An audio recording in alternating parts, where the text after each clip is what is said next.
You know the old saying, if a tree falls in the woods and nobody's around to hear it, does it make a sound? Well, I don't know, because I wasn't around when these things fell. There's a big old honking tree over there that fell down at some point. I didn't hear it, so maybe it doesn't. But it makes me think too, it always creeps me out. I always tell my girls, or my kids when I come along in the woods here, I say, when you're walking through the woods, be sure to look up. Make sure, you're not walking under a dead tree. Like you see one right there, but it's a little twig of a tree. But that thing could still kill me. That thing could still do me in. Let me show you that tree. It's right there. How do I know it's dead? Well, you can see the other ones. They all got buds on them, huh? This isn't real. This is horse sense, okay? Look at that tree right there. That's alive. That little twiggy tree right. If I'm pointing it at the right one. That one right there, that's alive, because that one's got buds. But this one here, this one's dead, because it bears no fruit. That's like our Christian lives. Alright? By the way, look what it's dependent on the sun, of course. Because we need to be dependent on the sun.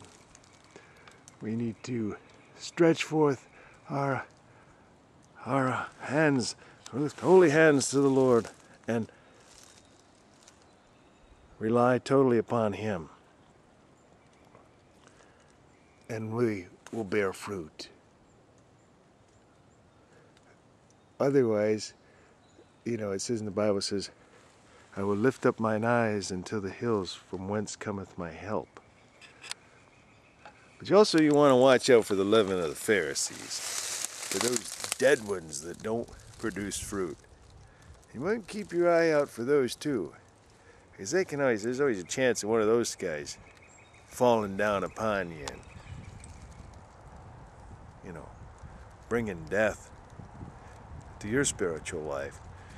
Because the leaven in the Bible, you ever wonder why there's no leaven in the bread? Well, I learned this from a bread machine one time. It said in the bread machine that yeast is a living organism. Well, in our flesh dwelleth no good thing. Our flesh is dead, or should be dead. We should not yield our members of servants of unrighteousness and mortify the deeds of the flesh, and yield ourselves to God, for the life is in the blood, and Christ's blood brings life.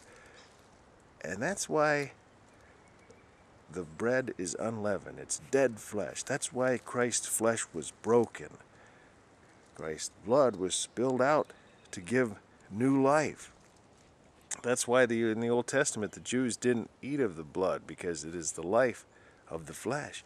That's the only thing that brings life, is Christ's blood and our blood. But pretty neat anyway, huh? All right, so keep looking up, for your redemption draweth nigh.